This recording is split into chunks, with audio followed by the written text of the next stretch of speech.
Welcome to my channel teman-teman semuanya. Masih dalam nuansa liburan tahun baru nih. Teman-teman ada yang masih liburan? Nah, sekarang tuh narasumber Pro Google akan membahas tentang kota-kota teraneh di dunia. Jadi kan setiap kota di berbagai belahan daerah tuh memiliki daya tarik masing-masing gitu kan, yang ngebuat turis ingin mengunjungi kota tersebut. Bisa jadi daya tariknya datang dari kontur alam, sejarah, kebiasaan adat, atau tata letak kota yang menawan. Nah, uniknya terdapat beberapa kota yang justru diberi predikat aneh. Aneh teman-teman karena alasan yang tidak masuk akal. Kota apa aja dan berada di negara mana? Narasumber Google sudah merangkum beberapa kota aneh dan unik ini. Tapi sebelum itu buat kalian yang belum subscribe, kalian subscribe channel ini. Dan buat yang udah subscribe tapi belum nyalain loncengnya, kalian nyalain lah biar langsung tahu gitu kan jika ada video terbaru dari channel ini. So, langsung saja inilah narasumber from Google. Kapan seseorang akan mati tidak ada yang tahu kecuali Tuhan. Namun apa jadinya jika ada sebuah aturan yang melarang seseorang untuk mati? Melarang seseorang untuk mati. Teman-teman bisa bayangin, sebuah aturan yang menyalahi kodrat atau bisa dibilang nyeleneh ini dibuat oleh sebuah kota bernama Arctic Longyearbyen. Dibacanya gitu kali ya. Koreksi aja deh kalau salah gitu kan, lalu kalian komen di bawah gitu kan. Kota Arktik ini terletak di Kepulauan Svalbard di Norwegia. Sesuai namanya Arktik, kondisi cuaca kota Arktik Longyearbyen sangatlah dingin dan bersalju. Terkadang sinar matahari dan cuaca hangat ada namun tak berlangsung lama. Cuaca seperti ini membuat warga kota Longyearbyen kesulitan dalam kehidupan sehari-harinya, termasuk ketika ada penduduk yang meninggal. Maka sejak tahun 1950, pemerintah kota Longyearbyen membuat sebuah peraturan yang tidak masuk akal. Pemerintah kota Longyearbyen tidak memperbolehkan warganya untuk mati. Juga melarang warganya yang mati dikuburkan di pemakaman umum di sana gitu kan.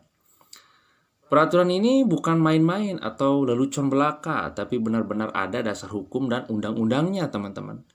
Jadi di negara Norwegia itu, jika kedapatan ada penduduk yang sudah diprediksi secara medis gitu kan, umurnya tak panjang lagi dan mati di kota Longyearbyen, maka keluarga yang bersangkutan bisa dikenai sanksi dan hukuman. Wah, lantas bagaimana jika ada warga yang sakit gitu kan, dan nyawanya diprediksi tak lama lagi gitu? Jawabannya sangat mudah. Warga yang sakit itu harus dibawa keluar dari daerah kota Longyearbyen. Atau jika ada warga yang mati mendadak gitu kan, maka mayatnya tidak boleh dikuburkan di kota Longyearbyen. Gimana? Aneh kan teman-teman? Aneh banget kan? Nah, tapi usut punya usut, bukan tanpa sebab nih pemerintah kota melarang warganya untuk mati gitu kan. Justru aturan itu dibuat untuk melindungi warganya. Jadi gini alasannya teman-teman. Karena masalah cuaca Longyearbyen yang beku gitu kan, masalahnya tuh jika ada warganya yang mati di sana dan dikuburkan di kota itu, maka mayatnya tidak akan pernah membusuk. Hal ini karena tanah di kota Longyearbyen mengalami permafrost. Permafrost itu adalah kondisi tanah yang berada di titik beku pada suhu 0 derajat Celcius.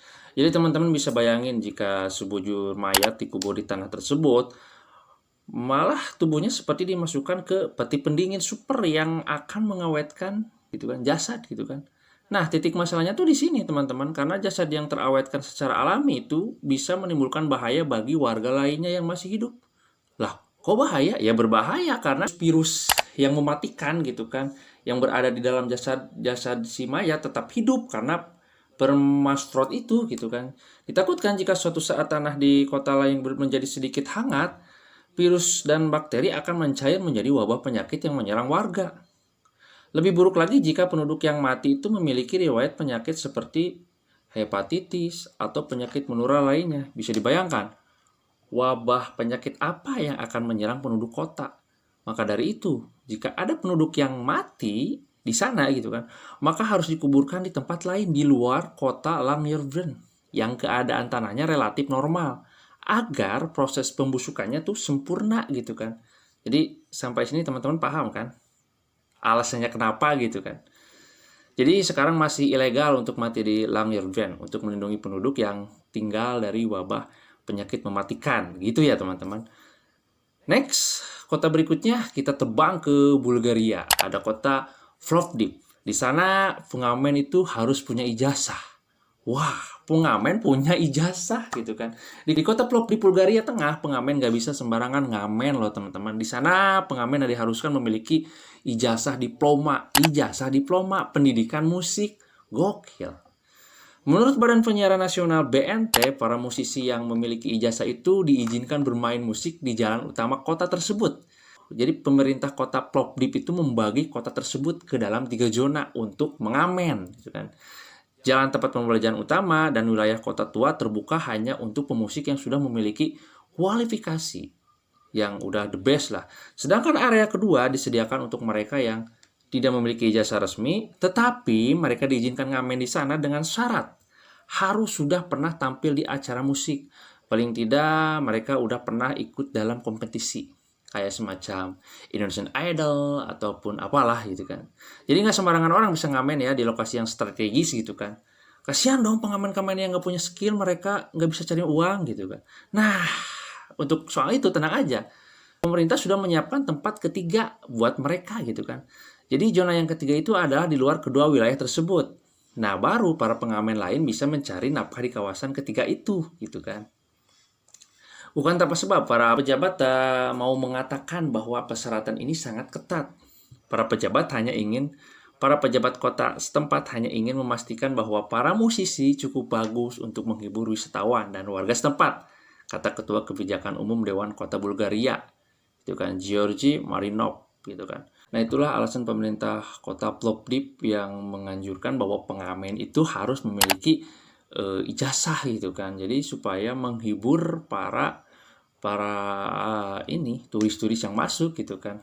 Pemerintah kota Plovdiv ini benar-benar totalitas ya buat nyenengin turis gitu kan. Asik banget, mungkin kita juga bisa request lagu dan yang pasti ya ngamennya itu udah pasti enak lah didengar gitu kan. Jadi ya kalian coba bayangin, kalian lagi liburan gitu kan bareng teman, bareng selingkuhan, bareng pacar gitu kan, lagi berkunjung ke kota Plovdiv tersebut, lagi duduk nyantai pesen makanan dan lalu datanglah pengamen. Kalian bisa request lagu di sana dengan pengamen yang sekelas, mungkin sekelasnya apa ya, yang pokoknya sekelas audisi Indonesian Idol ataupun ya pokoknya suaranya merdu banget gitu kan.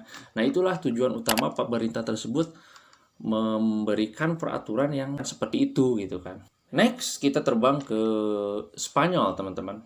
Kita terbang ke Spanyol.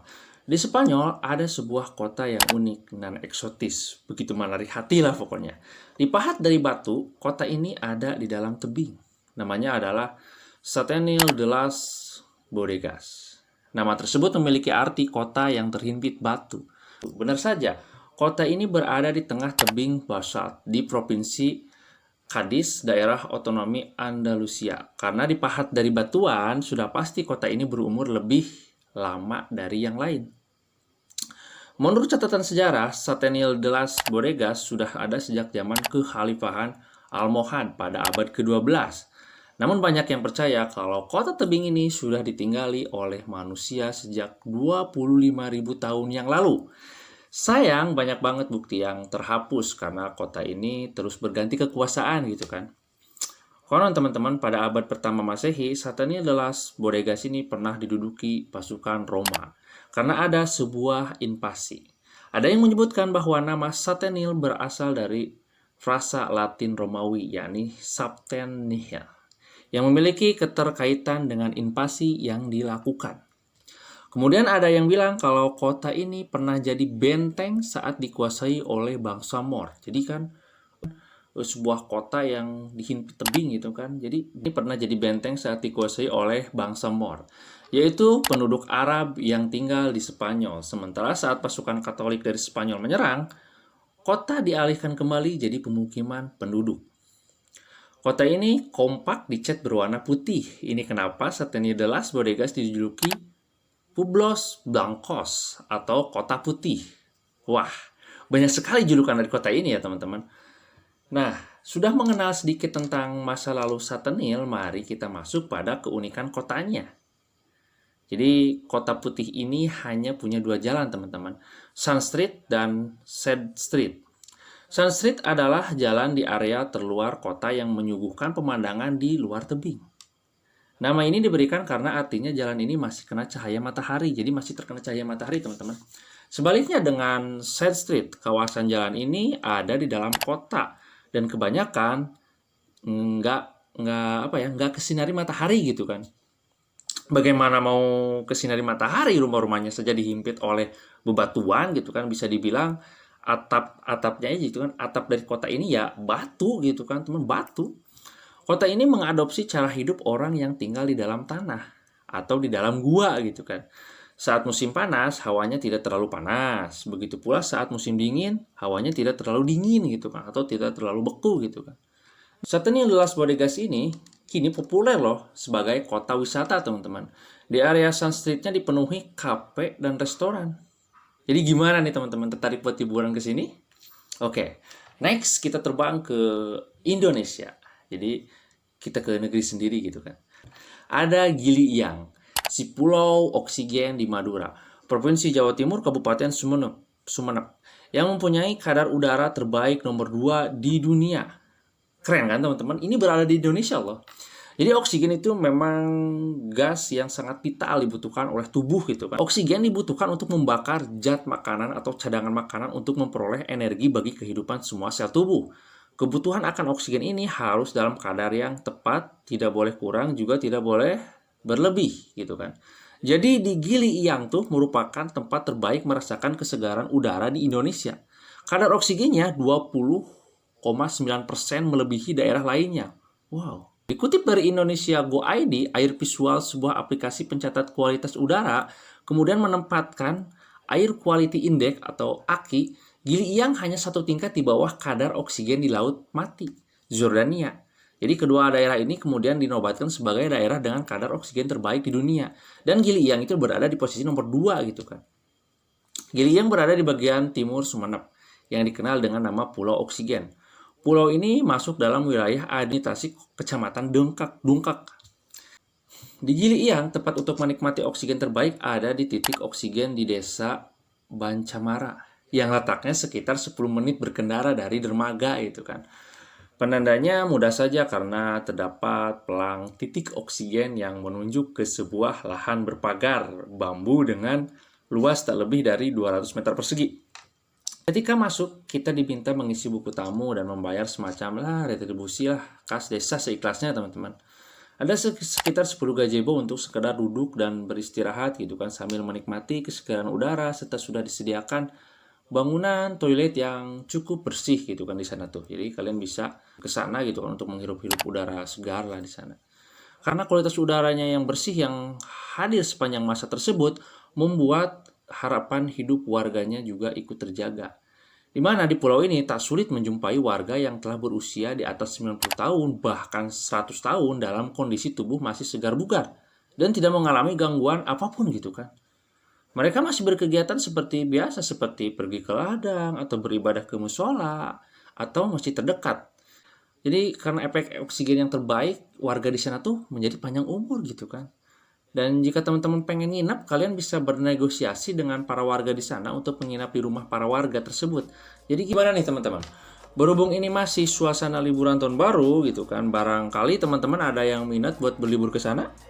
Atau menurut kalian kota yang mana nih yang udah kita bahas tadi yang mau kalian kunjungi? Teman-teman bisa diskusikan di kolom komentar pastinya, oke? So, segitu aja episode kali ini. Terima kasih juga buat yang udah subscribe dan bantu share juga video ini ke teman-teman kalian yang lain. Oke, sampai jumpa di next video.